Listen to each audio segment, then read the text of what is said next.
নওগাঁয় প্রাণিসম্পদ দপ্তরের সুলভ মূল্যে দুধ ও ডিম বিক্রি কার্যক্রমের উদ্বোধন। পবিত্র রমজান মাস উপলক্ষে নওগাঁ প্রাণিসম্পদ দপ্তরের উদ্যোগে সুলভ মূল্যে দুধ ও ডিম বিক্রি কার্যক্রমের উদ্বোধন করা হয়েছে। ২০ ফেব্রুয়ারি শুক্রবার বেলা ১১টায় জেলা প্রাণিসম্পদ চত্বরে প্রধান অতিথি হিসাবে সুলভ মূল্যে ডিম ও দুধ বিক্রির উদ্বোধন করেন সদর আসনের নবনির্বাচিত সংসদ সদস্য জাহিদুল ইসলাম ধুলু। এ সময় জেলা প্রাণিসম্পদ অফিসার ডাক্তার মাহফুজার রহমান, অতিরিক্ত পুলিশ সুপার জয়ব্রত পাল সহ অন্যান্য কর্মকর্তারা উপস্থিত ছিলেন।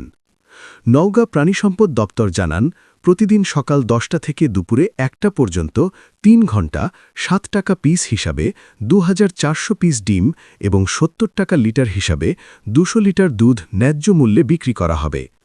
২৫ রমজান পর্যন্ত প্রাণিসম্পদ দপ্তরের এই কার্যক্রম চলমান থাকবে বলে জানানো হয়।